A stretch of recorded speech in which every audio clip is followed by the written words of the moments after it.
I just stared at the luggage at my feet as I stood there on the porch.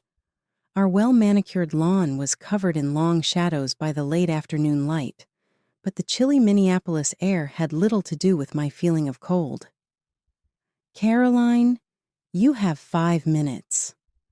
My mother-in-law Rebecca gave the order, "Leave this house and don't look back." She glared at me from the doorway as I turned to face her. "Rebecca, you can't be serious.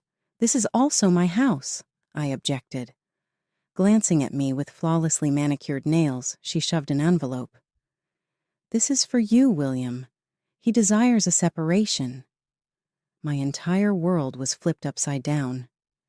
"No, it's not possible. What is his location?" I begged. "I need to talk to him." "He's not here," Rebecca shot back, her tone laced with contempt. "He couldn't bear seeing you after everything you've done." "Everything I've done?" Perplexed, I repeated. "What are you talking about?" A scowl curved Rebecca's lips.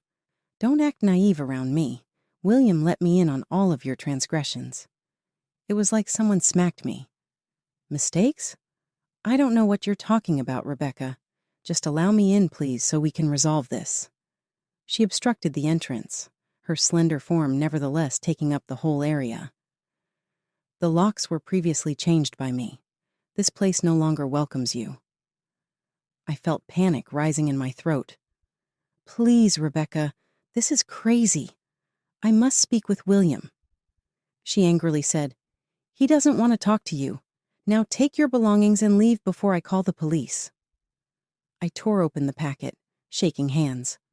William's well-known handwriting became hazy in front of my eyes. "Caroline, I'm at your mercy now. Divorce is what I desire. Do not attempt to contact me, please. It's finished." "William." With a murmur, "This can't be true." I glanced up at Rebecca. "Why wouldn't he notify me himself?" "Because he's finally seen you for who you really are," she stated icily. "You have run out of time. Go now." A police cruiser drove into the driveway, seemingly out of nowhere. Our neighbor 2 doors down, Officer John, came out. He yelled out, "Everything all right here, Mrs. Dawson?" Rebecca's expression altered immediately. Her voice becomes soft and syrupy. "Oh, Officer John, I'm so glad you could make it. We're running into some issues with my soon-to-be ex-daughter-in-law, I'm afraid." I could feel my face's blood disappear. "John, please," I responded, addressing the policeman by name. "Everything about this is misunderstood. Here, I reside. Rebecca is dishonest." Officer John interrupted, seeming embarrassed. "I'm sorry, Caroline. But if Mrs. Dawson says you need to leave, then you need to get out." Feeling completely deceived, I glanced from Rebecca's arrogant expression to John's contrite one. I said, my voice almost audible above a whisper, "Fine, I'll go. But this isn't over, Rebecca." With my luggage in hand, I almost fell down the front steps. Once I got to the sidewalk, I took one last look around. Tell William I deserve better than a coward who hides behind his mother's skirts. Rebecca's expression contorted with anger, but before she could reply, I stormed out, tears threatening to spill over, but with my head held high. I managed to walk half a block before losing my cool. With shaking fingers, I fell onto a nearby bench and took out my phone. 3 rings later, a recognizable voice responded. "It's Caroline, Aunt Amelia. I require assistance." Her soothing speech covered me like a cool breeze. "Caroline, sweetheart, what's wrong?" With a coughing out, "They kicked me out," I finally realized the truth of the situation. "William and Rebecca. They replaced their locks and William wants a divorce." Aunt Amelia groaned. "Oh, honey, where are you right now?" Taking a quick look around, I realized I had no clue where to go. "I'm sitting on a bench a few houses down from what used to be my home," Aunt Amelia remarked, her voice hard yet compassionate. "Listen to me carefully. Please get a cab and head straight to my place. Do you get it?" I gave a nod, then realized she was unable to see me. Yes, I understand. Well done, girl. I'll be waiting for you with a steaming cup of tea. I swear we'll work this out together. I looked out the living room window and saw Rebecca watching me as I hung up and called for a cab. When our eyes locked, I silently vowed to never forget it. This wasn't finished. Far from it. The scent of old books and cinnamon filled Aunt Amelia's home, a cozy combination that took me back to my childhood summers spent sheltering from the outside world. I took a seat on her faded flowered couch and held a warm cup of tea. My voice broke. I don't know what to do, Aunt Amelia, I replied.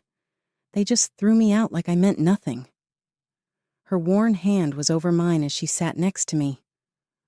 Oh, my love, you are everything. Never allow them to cause you to forget that. I drew in a nervous breath. However, why? Why would William act in this manner? I believe we were happy. At least I believe so. Aunt Amelia's gaze became strained. Are you certain William made the choice? That letter has Rebecca's voice more than your husband's. I felt a cold go through me. You think Rebecca's causing this? I wouldn't rule it out for her, Aunt Amelia remarked, her tone becoming more serious. That woman has attempted to come between you two since day one. Just like clockwork, my phone beeped. The screen flickered with William's name. My heart leaped, but Aunt Amelia touched my arm tenderly. Hold on, she murmured. Remember how he allowed you to be kicked out of your own house before you respond. You are entitled to a personal explanation. I gave a nod, allowing the call to end in voicemail. A few seconds later, there was a text. I apologize, Caroline. Is it possible for us to speak? I kept my fingers positioned above the keyboard, but I was unable to press a button. How could he possibly put this right with a word? There's nothing you need to decide tonight, Aunt Amelia remarked quietly. When you rest, things might look clearer in the morning. But I could not sleep. I slept in the guest room, my life with William playing over and over in my head. I could still picture his loving, promising gaze on my wedding day and our peaceful nights spent together, making plans for the future. Was everything a lie? At the crack of morning, the smell of coffee drew me to the kitchen. Aunt Amelia was perusing the newspaper when she arrived. You're up early, she commented as she moved a cup in my direction. I forced a flimsy smile. Couldn't sleep. Keeping a solemn appearance, she folded the paper. Caroline, there's something you should see. As she gave me the social pages, my stomach fell. There was a picture of William at some kind of charity ball, in full color, and there was Rebecca, grinning victoriously on his arm. This was taken last night, Aunt Amelia said amiably. My grip on the cup gave go, and it broke on the ground. I hardly noticed the spill of coffee on my bare feet. I said, He went to a party. While I'm here, my whole life in wreckage, he's out celebrating with her. Aunt Amelia was quickly cleaning up the mess, moving quickly. Oh my goodness, my sweetie. I believe you ought to be aware. Anger surged into me, intense and ferocious. I have to speak with him, the two of them. And you will, Aunt Amelia responded in a firm tone. But not in this manner. Not when you're upset or furious. We require a strategy. For the first time since I had come, I truly looked at her. Her eyes possessed an intensity I had never witnessed before. What do you mean, we? I inquired. A gentle smile came over her features. You didn't think I would leave you to deal with those vultures on your own, did you?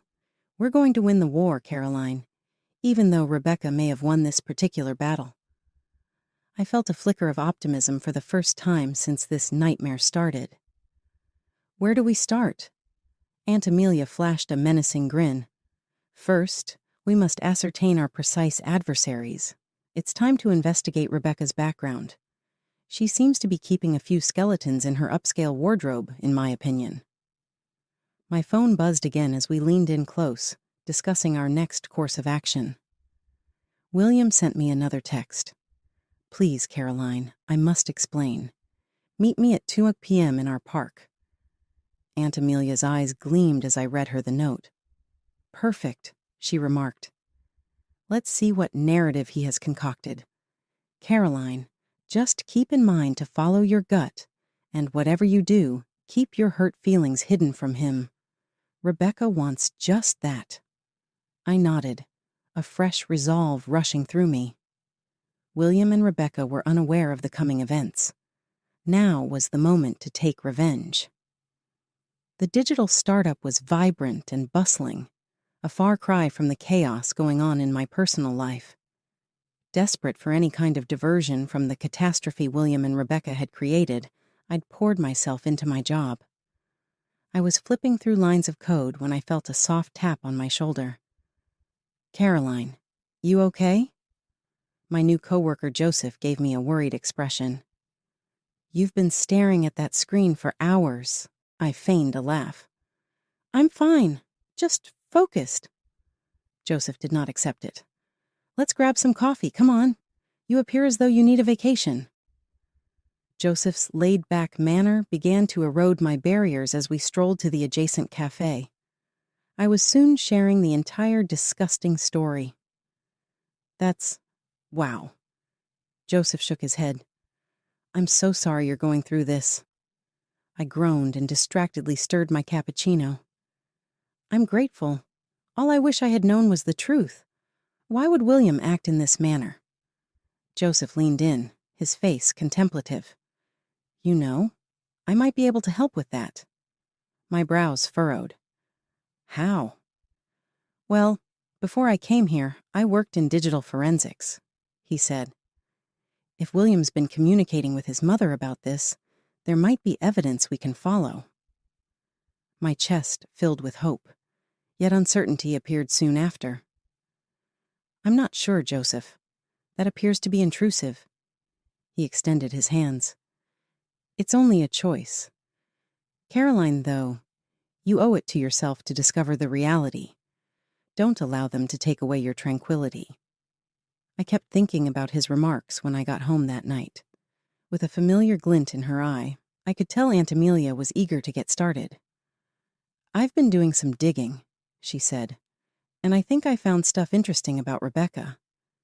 My heartbeat became faster. What is it? Aunt Amelia produced an old newspaper stack. It seems our dear Rebecca has a history of, shall we say, meddling in her children's relationships. A trend became apparent as we read through the pieces. Not only had Rebecca meddled in William's previous relationships, but also the relationships of his siblings. She had always played the role of the loving mother, manipulating events to put a breach between couples. Horrified, I said, She's been doing this for years, but why? Aunt Amelia had a serious look. Control, please. It all comes down to control. William's text message. Caroline, please, we need to talk. Cut off our investigation. I can explain anything. With trembling hands, I read the message sent to Aunt Amelia. What should I do? She gave me a shoulder squeeze. It's entirely up to you, my love. But keep in mind that strength comes from knowledge, and you already possess it. I inhaled deeply before typing my response. Okay, at 2 p.m. tomorrow, the Main Street coffee shop. I kept thinking about Joseph's offer as I clicked submit. Was it improper to need more than just William's word and to demand hard evidence? I thought to myself, what if there was an opportunity to know for sure what William and Rebecca have been talking to each other? Her brows lifted. Go on. While closely observing her expression, I conveyed Joseph's recommendation. I was shocked to see her nod. She said, Desperate times, darling. If they're prepared to play dirty, maybe it's time we level the playing field. My stomach was in knots when I got to work early the following morning. Joseph was there already, his expression quizzical. I'll definitely do it, I shouted. Can you help me find out what these people are saying? With a solemn gaze, Joseph nodded. Are you sure about this, Caroline? I reflected on the years I'd spent establishing a life and a future with William. Then I saw Rebecca's arrogant expression when she had locked me out of my own house. I'm positive, I asserted. I need to know the truth. I noticed an email from an unfamiliar sender on my phone as Joseph started to set up his equipment. I opened it with shaking fingers. It was titled, The Truth About Rebecca Dawson. There was a video file attached. Rebecca's face filled the screen as I hit play, her look calculating and cold. Subsequently, she started talking, revealing truths that would alter everything. I pushed myself into work, the video of Rebecca's confession burning in my memory. I felt like I was moving away from the mayhem she had caused with every line of code I produced. Joseph and I were given a significant task, creating a new security system for a well-known customer. It was just what I needed to be distracted. Joseph exclaimed, Caroline, these algorithms are incredible, as he leaned over my shoulder to look at my screen. You are really talented. Nobody should be able to dull your light. In sharp contrast to Rebecca's icy manipulation, his remarks made me feel warm within. I'm grateful, Joseph. Without your help, I could not have succeeded. We worked late into the night, and I started talking to Joseph more and more about the video. It's unbelievable that Rebecca would take such drastic measures to manage William's life. She acknowledged undermining every one of his prior partnerships, even going so far as to employ others to fabricate proof of adultery. With a look of obvious distaste, Joseph shook his head. That is really harmful. Have you yet to show William the video? I let out a sigh, feeling as though my choice had been really significant. No, I'm not sure whether I ought to.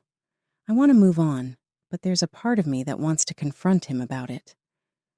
That's not too bad of you, Joseph said quietly in closing. Caroline, you've experienced hell. The desire to defend oneself is normal. My phone buzzed, and it was William's text, as if on cue. Please, Caroline, let's discuss. I'm missing you. My heart tightened. Some part of me still pined for the life we'd had despite everything. However, there was no denying the proof of Rebecca's manipulation. Knowing how readily William had been influenced by his mother, could I ever trust him again? Joseph observed my anguish and replied, You don't have to decide anything right now. Let's concentrate on completing this task. Isn't success the finest kind of retaliation? I forced a meek grin, appreciating his comprehension. We gave our all to our efforts throughout the following several days. My confidence increased as we made progress. I started to look beyond the hurt Rebecca had given me, for the first time since the betrayal. I was giddy with anticipation on the day of our client presentation. This was my opportunity to demonstrate my value to the organization and to myself. From behind the board, where I was presenting our creative security procedures, I noticed Joseph grinning encouragingly. The CEO said, Miss Caroline, this is impressive work, as I finished. We'd like to offer you a permanent position as head of our cybersecurity division. I looked at Joseph, who was grinning with pride and was stunned. I'm grateful, sir. I feel privileged. Riding high on our victory, Joseph gathered me into a congrats embrace as we exited the meeting. I thought I had forgotten that sensation, but something was aroused in me by the warmth of his hug. But a voice we knew well cut short our time. Caroline. I turned to find William standing in the foyer, looking around, his expression a mix of hurt and bewilderment at what he was seeing. I have been attempting to contact you. I had no idea you had moved on so rapidly. Something in his tone, an accusation, set fire to my soul. Proceeded? William, you ejected me from our house without even trying to talk. You allowed your mom to control every aspect of our relationship. William's eyes got bigger. What topic are you discussing? I never did. Save it, I interrupted, trembling. William, I am well aware of Rebecca's manipulation and her power over your life. I've got evidence. He lost all of his facial color. Caroline, please, let me explain. I was standing at a crossroads with the video proof weighing heavily in my pocket. I had to choose between walking away and accepting the new life I was creating, or facing William with the truth, and maybe breaking what was left of our relationship. Joseph put his hand on my shoulder, encouraging me. Whatever you decide, Caroline, I'm here for you. I took a big breath and decided what to do. I wandered around Aunt Amelia's living room, feeling as though my choice had great weight. I was shocked by the altercation with William at work, but I was also more determined than ever to take charge of my life. If you are going to confront them, use caution, Aunt Amelia said, her worried gaze piercing her eyes. They must understand the weight of their actions. I nodded, thinking quickly. I have the video of Rebecca confessing everything, but is it enough? Joseph leaned forward, an unexpected ally during this experience. Caroline, there's more to you than simply the footage. You have individuals who believe in you, your new work, and your strength.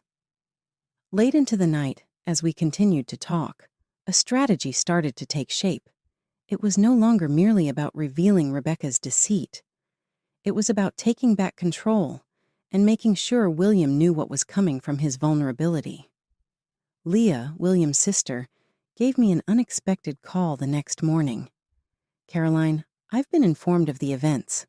There's something about Rebecca that I feel you should be aware of. As Leah broke the startling news to me, my heart skipped a beat.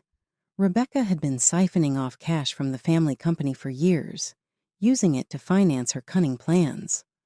Our strategy gained further urgency as a result of the disclosure. I shook my hands and punched in William's number. We must speak. All of us, your mother included. With a tone that combined relief and fear, he nodded. We decided to get together the next evening in our old house, the one that Rebecca had so brutally kicked me out of. Doubt began to creep in as I got ready for the encounter. Were I prepared to meet them? Is it really possible for me to finish this? Joseph gave my hand a comforting squeeze. Keep in mind, Caroline, you're not doing this alone. We're all here to support you. Aunt Amelia gave a nod of approval. My darling, you've come so far. Now don't allow them to dull your brightness. Their advice strengthened my determination. I worked all day to polish our plan and make sure everything was set. This was about justice and finding my value again, not simply about getting even. I stood in front of the mirror as dusk was falling, scarcely realizing who I saw in there. A powerful, resolute woman. The shattered, deceived wife had vanished. Someone prepared to defend her future was standing in her place. It was strange to drive to my old house. William's vehicle was already in the driveway when I arrived. I exhaled deeply and left with my head held proudly. William's expression was conflicted when he opened the door. Caroline, I interrupted him. Save it, and brushed him into the house. Sitting in the living room, Rebecca maintained her habitual air of superiority. Is this not surprising, then? Come to ask for forgiveness, Caroline? Despite a wave of rage running through me, I spoke calmly. Actually, Rebecca, I'm here to give you both a chance to come straight about everything. William's eyes narrowed suspiciously, while Rebecca's looked bewildered. I'm sure I don't know what you're referring to. Well, I believe you do, I said, taking out my phone in response. But just in case your memory needs updating. I saw the footage of Rebecca's confession and noticed the loss of color on their faces. William staggered back, his expression showing disbelief. Mom, what is this?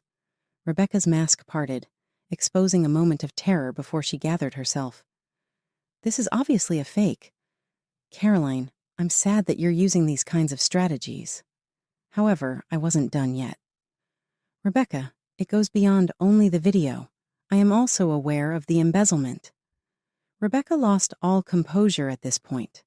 With a look of incredulity on his face, William turned to face his mother. Is this true? A peculiar serenity enveloped me while Rebecca stammered forth protestations. This was my big break, the result of weeks of preparation and suffering. William, Rebecca, I murmured steadily, this ends now. With a steady voice, I continued, you have a choice to make. You can continue living in this web of lies and manipulation, or you can own up to your actions and make things right. I waited for my words to really register. But realize this. I'm done being a victim, whatever you decide. Whether or not you're in my life, I'm going on. Tension was evident when the room went quiet. At that point, I understood that the strength I had discovered within myself was what gave my trip its actual power, not the retribution I had sought. It was now up to William to decide what to do, and it was up to me to determine whether or not I could ever forgive. There was an oppressive atmosphere in the room as William and Rebecca processed the significance of my disclosures. Heart thumping, I held my position and awaited their reply.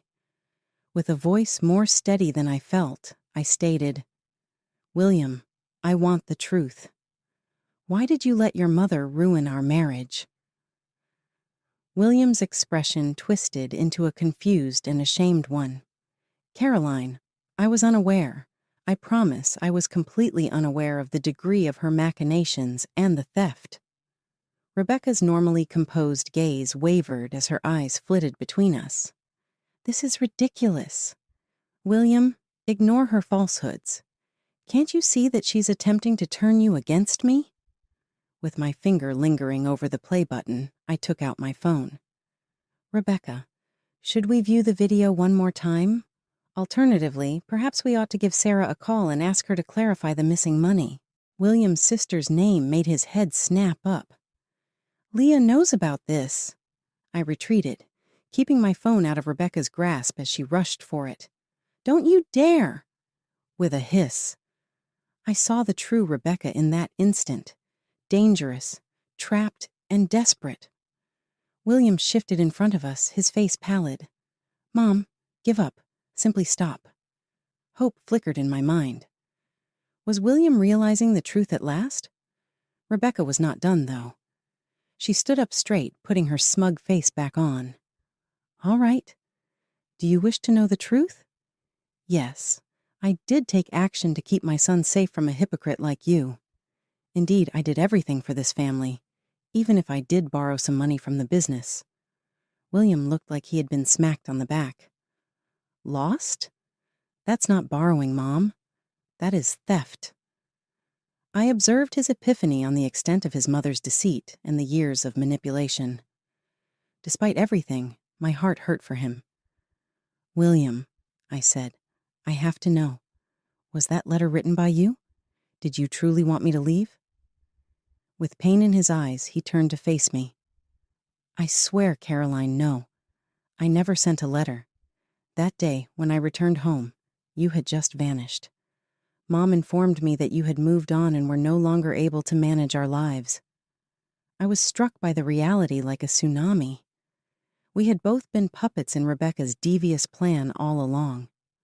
Rebecca snorted. Oh, kindly. William, you were a horrible person. I took the necessary steps to release you from her control. Free him? I lost it. You destroyed our marriage, manipulated your own son, stole from your family, all to maintain your sick dominance over William's life. William's expression froze. Mom, enough already. You should leave this house, please, right now. Rebecca's stunned eyes grew wider. You're not serious at all. Where should I go exactly? I don't care, William responded in a detached manner. But you're not welcome here anymore. William turned to face me as Rebecca stammered and objected. Caroline, I apologize sincerely. I had no idea. Is it possible for us to speak? I need to explain, even though I know I don't deserve it. I couldn't help but feel hurt over our betrayed trust and the residual affection I had for William. Before I could respond, Joseph sent me a message on my phone that said, "Caroline, are you okay? Do you require assistance?" His compassion gave me warmth and served as a reminder of the new life and power I had discovered. I glanced at Rebecca, who was still furious as she packed up her belongings, and then at William, who had regret and hope in his eyes. At that moment, I realized that the choice I had to make concerned not just my forgiveness, but also the future I desired for myself. Finally, I remarked to William, "I'll think about it. But I need some time right now." I experienced a conflicted sense of finality and uncertainty as I left the house that had been my home. The actual difficulty was only getting started, but the showdown I had been picturing for weeks was now over. Could William have my forgiveness? Was that even something I wanted to do? And what about Joseph, my rock during this whole ordeal? I got into my automobile with a racing head. There was no doubt about it. The life I had known was over. I had to choose now what to construct out of its ashes. My mind was racing, and Aunt Amelia's garden's soft rustle of leaves did little to slow it down. I waited for William to come, walking down the meandering stone path. He'd begged for an opportunity to defend himself after our run-in with Rebecca, and I disregarded my better judgment and agreed to meet him here on impartial ground. From the porch, Aunt Amelia observed her presence as a comforting presence. "Keep in mind, Caroline, no matter what happens, you're stronger now," she had remarked before. "Don't forget to use your mind, but follow your heart." I turned when I heard the garden gate creak. With a mix of fear and hope in his eyes, William stood there, appearing more weary than I had ever seen him. With a shaky voice, he said, "Caroline, I can't express how sorry I am." I stopped him with a raised hand. "I need to hear everything, William, before you say anything more. No more half-truths or falsehoods. That's how much I deserve." With a nod, he collapsed onto a bench close by. William spent the following hour telling the tale of years-long manipulation and control by Rebecca, including how she subtly undermined our relationship, kept William financially dependent, and used emotional blackmail and continual remorse. "I was weak," William said, sagging his shoulders. "I'll live to regret letting her get in the way of our relationship. Caroline, though, I still love you." William said, "I never stopped loving you." And it hit me hard, almost literally. There was a part of me that wanted to give in to his hug and think that love could make things right. However, the more resilient aspect of myself, the one that had developed and thrived despite hardship, refrained. I said, "Love isn't enough, William. What about cooperation, respect, and trust? You let your mother ruin everything." William's expression darkened. "Caroline, I know, but just allow me an opportunity to set the record straight. We can reconstruct what we had by starting afresh." Joseph sent me a message on my phone as he was speaking, saying, "I hope everything's okay. Caroline, never forget that you deserve to be happy, whatever that means to you." I felt the weight of my choice really sink me at that moment. William was extending an invitation for another opportunity, standing in for my history and the security of the known. However, Joseph, who stood for my fresh start, development, and freedom, was only a phone call away. With tears beginning to fall, I muttered, "I don't know if I can do this, William. How can I ever trust you again?" William grabbed for my hand in a way that seemed both natural and strange. "Caroline, I'll do whatever it takes. I'll go to therapy, break up with my mom, do whatever. I know I don't deserve it, but please give me another opportunity." I closed my eyes, a wave of memories rushing past me. Our happy wedding day, the evening Rebecca threw me out, Joseph's supportive grin while we worked late into the night on our project, and Aunt Amelia's unwavering encouragement. I opened my eyes to see William staring at me with a mix of desperation and adoration. Aunt Amelia was standing on the porch behind him, looking worried. Finally, I remarked, "William, I need time. I'm not in a position to decide on this at this time. Too much is on the line." His expression was a mix of comprehension and sadness as he nodded. "I recognize. Caroline, just know that I'll be here for you no matter what you decide." I collapsed onto the bench, emotionally spent, as William walked away. Aunt Amelia came over to sit with me and gave me a reassuring embrace. She said, "Oh my goodness, what a mess." I felt lost as I leaned toward her.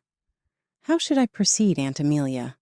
What is the process for deciding between the life I have and the one I could have?" She touched my hair tenderly. "Caroline, only you have the solution to it. But keep in mind that sometimes letting go of the past and embracing the future is the most courageous thing you can do." I recognized I was at a crossroads as the sun sank below the horizon, creating deep shadows across the flowers William and I had previously planted together. My future will be shaped by the decisions I make now. I inhaled deeply before removing my phone and putting my finger over the names William and Joseph. It was time to make a choice.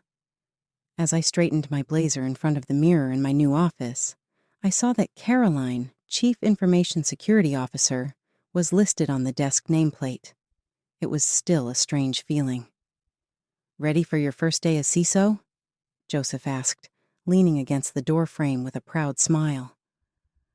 I inhaled deeply, feeling as prepared as I had ever been, and we made our way to the conference room for my inaugural executive meeting. I was astounded by how much had changed in a few months. This new route had been initiated by my decision to phone Joseph rather than William. The gathering was a frenzy of strategy talks, future planning, and introductions. Joseph was grinning at me across the table as I laid out my plans for the cybersecurity for the business. All along, his unwavering support had been my pillar of strength. Excited and nostalgic at the same time, I withdrew to my office after the meeting. Aunt Amelia texted me, making my phone buzz. "I'm very proud of you, sweetie. We're having dinner to celebrate tonight." "Absolutely," I said with a smile. William sent in another message just at that moment. As I read it, my heart skipped a beat. "Caroline, congratulations on your promotion. You're worthy of it. I wish you well." There was a lump in my throat. Somehow, through it all, I still felt something for William. However, when I took in my new workspace and the life I had created for myself, I realized I had made the correct decision. Just as I opened my mouth to reply, something outside distracted me. I was shocked to see Rebecca being led away by security, her angry expression contorted. "This is not how you handle me. Don't you recognize who I am?" she cried out. Joseph moved to stand next to me and softly said, "She attempted to log into our servers. Seems like ingrained behaviors endure." As I watched Rebecca being brought away, I experienced mixed emotions of sympathy and relief. Her son, her reputation, and now her freedom had all been lost as a result of her deeds. I was back in my office, staring out at the Minneapolis cityscape as the day was concluding. I was reminded of the sunsets William and I used to enjoy together as the sun sank and cast a pink and orange tinge across the sky. A faint knock shattered my dream. Joseph was there. As he joined me near the glass, he said, "Penny, for your thoughts?" I turned to face him and saw for the first time the guy who had grown to mean so much to me. "I was just reflecting on how far I've come, how different my life is now," I said. Joseph grabbed my hand, and I felt a nice flutter go through me.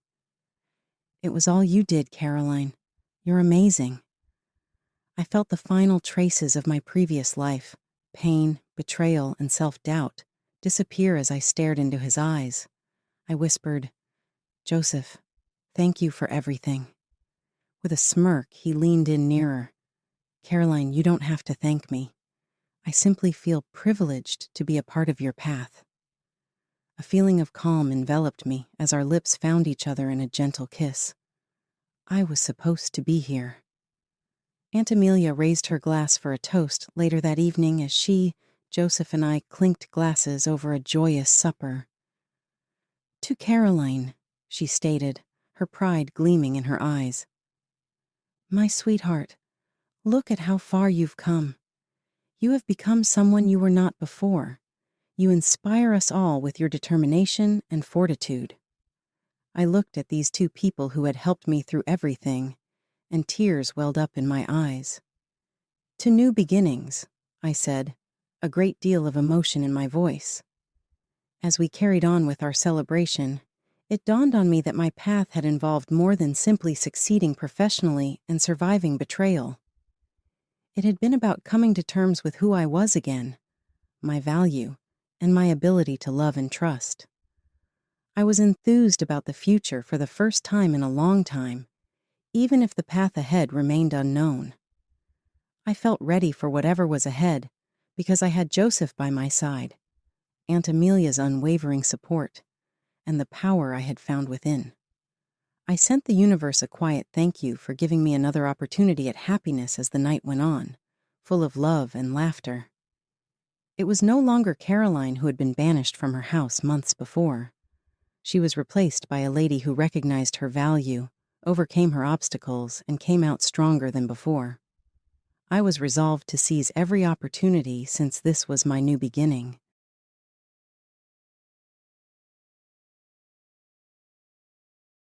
All right, everyone's presentations are done. Nick, the manager, said as he tried to move the discussion forward. Excuse me, I haven't. I recently found out something. Nick interrupted me and began to speak. There's apparently someone in this department who didn't graduate high school and is just a part-timer. Meetings should be for employees only. Absolutely right. His lackey, Mike, of course, agreed with Nick. I'm leaving. After leaving the meeting room, I started to shut down my computer. I noticed that an email had arrived, not in my personal inbox, but in the company's shared email. Thinking, there's no point in speaking up, no one will listen, I went home quietly. The next day, I heard a commotion from Nick's desk. He was staring at his computer screen, his face pale. Nick! Is something wrong? Mike looked at the screen with him. And he turned even paler than Nick. Why is he so angry? Knowing the reason for Mike's distress, I thought to myself, serves them right. My name is Adam. My mother passed away when I was in the 9th grade, and I was raised by my father. Well, you could hardly call it being raised. After my mother passed, my father changed. He drowned his sorrows in alcohol, and though he still went to work, he squandered our living expenses on horse racing. Because of that, I had to start working part-time as soon as I entered high school. Every month, I went to the convenience store with bills in hand that couldn't be auto-deducted from my father's account. Even though I endured it because I didn't want to be alone, I reached my limit in my 2nd year of high school and dropped out. I found a live-in job at a distant inn. Thank you for everything. The day I left home, my father, still staring at the TV, spoke. Take care. That was our last conversation. Back then, 18 wasn't the age of majority, so I needed my father's permission to work, and I couldn't hide my place of employment. Yet, my father never visited me even once. I kept working just to survive, and before I knew it, I was 42. Years of hard work paid off, and I was transferred to the headquarters. I was thrilled to be recognized by the company, as I thought I'd be working in the field until retirement due to my lack of formal education. Listen up. Our work can change the future of our employees. Don't drag us down. On my first day after the transfer, Nick, dressed in an expensive suit, spoke sternly. There was a reason for this. Our inn was located in a prominent tourist destination, known so well that everyone in the state could sing its commercial jingle. At its peak, we had 5 locations within the state. But that was long ago. Due to financial difficulties and aging facilities, only the place where I had worked for many years and the original establishment remained. I was prepared to lose my job anytime, but now there was a glimmer of hope. With the rise of social media, the tourist area where the inn was located started gaining attention again. Depending on how hard the sales department, where I was transferred, worked, we could either thrive or be forced to give up this prime location to the new hotel chains continuously popping up. For Nick, who had switched careers from another industry to strengthen our sales, this was a battle he couldn't afford to lose. I understood why he had to be strict. "I will do my best." Nick sneered at my enthusiastic declaration. "Did you not hear what I said?" "I'm sorry." I thought I was listening carefully. Out of habit from years of customer service, I apologized reflexively, though I had no idea what had offended him. Someone was watching me with a smirk. In this department, there are those who are expected to excel and those who have been shoved here because they have nowhere else to go. You are the latter. It was Mike, the section chief. He's 7 years younger, at 35. But he was called to headquarters much earlier than I was and had been moving around within the headquarters ever since. I'm not jealous, but I can't accept that he's my boss. Graduating from a prestigious university, he has an unusually high pride and caused many problems as a newbie, making things very difficult for me when I was the front desk leader. When I found out Mike was transferred to the sales department a month before me, I was disheartened. Mike is right. With just a middle school diploma, there's not much you can do. Don't even think about achieving results. As if I didn't exist, Nick remarked, "I'm thirsty." Mike eagerly ran to the coffee maker. It seems Mike is Nick's lackey. I regretted being happy about my transfer to headquarters, wishing I had stayed on site forever. Send a direct mail to every company on this list by the end of the day. Nick only assigned me tasks that even a new graduate could handle. What? There are over 1,000 companies.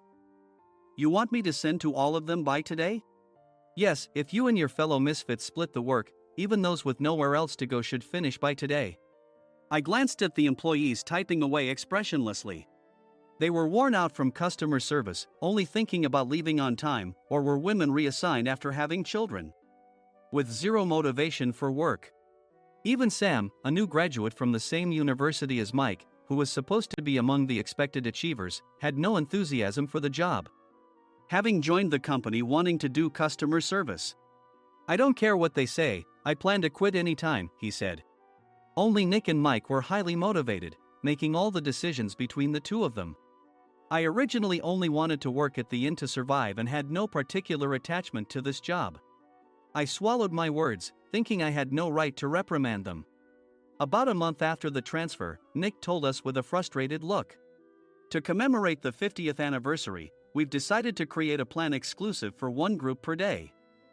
Originally, Mike and I were supposed to come up with it, but our president, Mr. Thompson, insists on hearing everyone's opinions. "So, you all get a chance." As Nick explained, Mike began handing out prints. "Make sure not to embarrass Nick. If your ideas are half-baked, you'll have to redo them." It seemed that they had printed his handwritten notes by Mr. Thompson, which included several questions and a section for free responses. It made sense why Nick had to seek our input, given that all responses had to be submitted to Mr. Thompson. We were given a week to think about it, and a meeting was scheduled to compile our ideas. My plan is to let guests enjoy both the old and modern America. Nick began the presentations. Guests would watch a master confectioner at a nearby traditional sweet shop make sweets in front of them. The welcome drink would be premium tea in a bottle. Nick's plan was certainly attractive. After his presentation, Nick called on us to present in the order we were seated. Just as I stood up for my turn. "All right, everyone's presentations are done." "Excuse me, I haven't. I recently found out something." Nick interrupted me. "There's someone in this department who didn't graduate high school and is just a part-timer." He was likely talking about me. I joined the company as a part-timer and was made a full-time employee when I turned 20.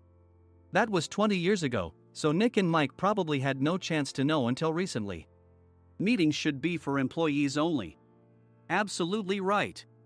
After that, Nick kept creating opportunities to solicit everyone's opinions, purposefully excluding me from speaking. The meeting unexpectedly heated up and went past the scheduled end time. A few people asked to leave, and the discussion continued with the remaining few. Still here? Normally, you'd leave in that situation. Though I had no attachment to the job initially, hearing kind words from customers made me want to make them happier. For someone like me, with nowhere to go, the inn was my home and customer service was my life. I felt pathetic about my current self. I'm leaving. I left the conference room and started shutting down my computer. I noticed an email had arrived, not in my personal inbox, but in the company's shared email.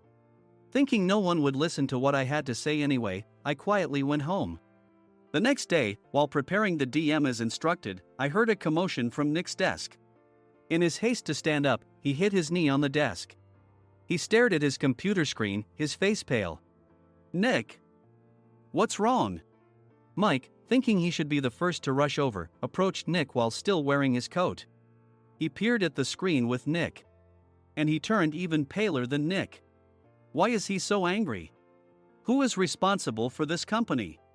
Nick, more irritated than ever, asked, and Mike answered without checking. Probably Sam. Sam wasn't there because he was attending a morning training session for new hires. Nick gave up on getting angry and returned his gaze to the screen. They were looking at an email that arrived right after the end of the working day yesterday. Apparently, no one, including me, had checked it before leaving. The email was from a large company that used us for their annual employee trips. The president and executives of that company also frequently used our services personally. President of the company, Mr. Mason himself had declared that neither he nor his company would ever use our services again. Well, some companies cancel their employee trips or stop using our services due to financial struggles. Let's just move on. Mike kept wiping the sweat from his forehead with a handkerchief. Knowing why Mike was so agitated, I quietly watched their interaction. Do you know how much revenue we get from that company?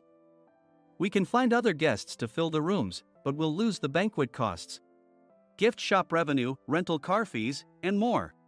Moreover, the gifts were supposed to be prepared by the traditional confectionery shop involved in Nick's proposed plan. If it's known that we incurred such a huge loss at this critical time, Nick's position in the company would be jeopardized. Nick took a deep breath, seemingly trying to calm himself. All right, Mike. Go to New York right now and apologize to Mr. Mason. What? You're coming with me, right? I have urgent work to do. I trust you, which is why I'm entrusting this to you. Please. Mike, believing Nick's sincerity, agreed with a determined look on his face, saying, yes. That's Nick for you. Even if Mike went to apologize, Nick would shift all the blame onto him if the client didn't change their mind. Well, it was Mike's fault to begin with, so it served him right. About 3 hours later, Sam answered a call from somewhere and repeatedly apologized, saying, I'm very sorry. Everyone watched to see what was happening. After ending the call, he informed Nick with a weary tone. When Mike arrived at the client's company, he only made things worse, further infuriating Mr. Mason. He was demanding, get his boss here immediately. It was no wonder Sam was exhausted, dealing with such a call right after returning from training. What is that idiot doing? All right, Adam, you're coming with me. If sacrificing Mike didn't work, then I must be next. Normally, I'd want to refuse at all costs, but I saw an opportunity in this situation. If I can be of assistance, I'd be happy to join you. I immediately followed Nick, and we flew to New York. When we introduced ourselves at the reception, it became clear how serious the situation was. As the receptionist personally escorted us to the president's office. Angry voices leaked through the door, making both Nick and me uneasy. Excuse me. I'm Nick, the supervisor. I understand my subordinate has caused you trouble, and I deeply apologize. Nick, with his experience in the corporate world, knew enough to offer an apology before excuses. However, his customer service skills left much to be desired. I sighed as I saw Mike trembling like a small dog in the corner of the room. What kind of training are you giving your subordinates? Mr. Mason glared at Nick with a red face. The intensity of his gaze made even Nick take a step back. Regrettably, I joined this company only 2 years ago and was unaware of Mike's issues. I should have identified his shortcomings sooner. Indeed. I should have realized sooner. No sensible person would come to apologize and then give a lengthy presentation on the drawbacks of not using their inn. Nick froze, his mouth slightly open. Suspecting the worst, I picked up the documents that had fallen to the floor. It seemed Mike hastily prepared these documents on the plane, listing the disadvantages. Disadvantage 1: if you change the venue for the company trip, employees might suspect it's for cost-cutting reasons, leading to a negative impression. Reading it aloud half-jokingly, Nick snatched the papers from my hand and checked the contents with a furious expression. Among the stack of documents was a receipt from a nearby convenience store's copy machine. I felt a pang of dread, hoping he hadn't shown the receipt as well. What do you think he said when I asked what kind of nerve he had to do this? I'm very sorry. Faced with the dire situation, Nick must have thought there was nothing left to do but apologize. In a voice smaller than I'd ever heard from him, he uttered words of apology. He said, "I'm a Harvard graduate. I don't believe I said anything wrong." Mike! What have you done? Forgetting his plan to pin the blame on Mike, Nick yelled loudly, even in front of Mr. Mason. "I didn't do anything wrong."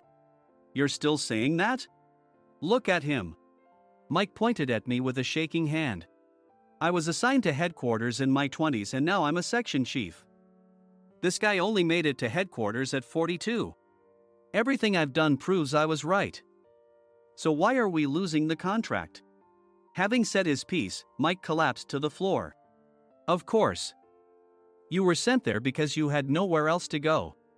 Mike never expected to hear such words from someone he looked down upon. He lunged at me, and Nick hurriedly stepped in to stop him. "Mr. Thompson told me Mike is a quick thinker, and to take good care of him." There's no way he was pushed aside. "Don't make things worse here. He didn't say quick thinker, he said only quick-witted, didn't he?" I don't remember that part." I recalled the many troubles Mike caused when he was a newbie. When Mike was on the front line, his pride was so high that he never apologized to customers. Customer service, especially in our job, doesn't work alone. It brings both good and bad situations. If the front staff or housekeepers made mistakes, or the cleaning company didn't properly clean a room, one had to apologize to the customers regardless of personal fault. Mike, in such situations, would never apologize, insisting he wasn't at fault. This often angered customers, and as the front desk leader, I frequently had to apologize on his behalf. He caused complaints and disrupted operations, which is why he was quickly moved to headquarters. In departments where he didn't interact directly with customers, his quick thinking was beneficial and things went well. But it seemed his flaws were starting to show. Corporate reservations are supposed to be entered into the system by the sales representative. But a quick check yesterday revealed that more than 10 items were missing from the client's reservation. The handover document clearly stated what needed to be prepared. Why didn't you enter it into the system? Why do we have to give them special treatment? Filling rooms near the banquet hall, setting up all the food in advance. Specifying the brand of wine, they're too demanding. No wonder he always angered customers, I thought, feeling a headache coming on. Grouping them in rooms near the banquet hall is for our benefit too. It makes it easier for the staff to set up beds and serve breakfast since everyone's schedule is synchronized. As for the other requests, Mr. Mason suggested them to lighten our load. I didn't know that. Nick finally seemed to realize that Mike was the one who had angered the client. What did you say to them? I just told them we wouldn't give them special treatment anymore. We shouldn't waste effort on things that don't bring in money. I was utterly exasperated at his lack of understanding of customer service. Of course, we shouldn't comply with unreasonable demands. But carrying over successful practices from past stays makes customers feel remembered and enhances their experience. Good memories encourage repeat visits. That's part of our job. I looked down at Mike, who was sitting on the floor. In our job, nothing is a waste. Mr. Thompson likely moved you to the sales department, hoping you'd finally understand this. How do you think he feels now that you failed to meet his expectations? Mike, tears in his eyes, fled the president's office. I was amazed he still hadn't apologized. You have it tough, Adam. It's okay, we're all employees of the same company. I deeply apologize for this disrespectful incident. Especially after all the care you've shown us. If it weren't for you, Adam, I really would have stopped staying here. When I heard you were moving to the sales department, I was willing to reconsider if you handled it. Seeing us talk so amicably, Nick's face contorted. Do you two know each other? Adam's service is excellent. I always requested him specifically. Normally, we don't accept specific staff requests, but we made an exception for Mr. Mason, adjusting my shifts accordingly. He had personally stayed at our hotel just before my transfer, and during casual conversation, I mentioned, I'm moving to the sales department soon. If I hadn't told him then, things could have been much worse. Please continue to take care of us. I look forward to it. On the return flight, Nick awkwardly offered me a can of beer. It's still working hours. Of course, I had no intention of forgiving him for a single beer. Nick might try to pin everything on Mike and avoid any consequences. While pondering this, a startling fact came to light. Nick, the tea bottles for the plan have arrived. I handed Nick a bottle labeled with our inn's name. They look good. What are you talking about? These are plastic bottles. I had assumed we would use the trendy, high-end bottling tea. But what arrived were ordinary plastic bottles of tea with customized labels. The only unique aspect was the label, which had the inn's name, making it look customized. Upon further investigation, I discovered that a substantial amount of money was set to be paid to the tea company. It was priced like bottling tea. Does this plastic bottle really cost $100 each? The tea inside is specially blended for us. The extra cost is for that. Wouldn't it be better to use another tea company? Or is there a specific reason we must use this one? As Nick continued to make excuses, I showed him a printed email. I informed the tea company's president, Mr. Mitchell, that we discovered irregular payments and he confessed. He said you two were high school classmates and planned to split the extra money. That idiot. Why did he confess? That's not important. You should worry about yourself, this could turn into a police matter. Opening the bottle cap, I suggested. How about calming down with this tea? It supposedly has a relaxing effect. Nick drank the tea frantically. In the following days, decisions were made about their fates. Mike was reassigned to the General Affairs Department, with no chance of transfer or promotion, as per Mr. Thompson's orders. As for Nick, since the payment to the tea company hadn't yet been made, he narrowly avoided legal trouble. Instead, he was encouraged to leave the company, and to avoid further complications, Nick submitted his resignation. Rumor has it that connections between HR departments have made it difficult for him to find new employment. Even though it was good to have those two gone, something unexpected happened in the sales department. Everyone became motivated and united in refining the 50th anniversary plan. In the end, my plan was adopted. We collaborated with the Tourist Information Center to provide personalized guides. The plan, tailored to the number of guests, was truly special for the 50th anniversary.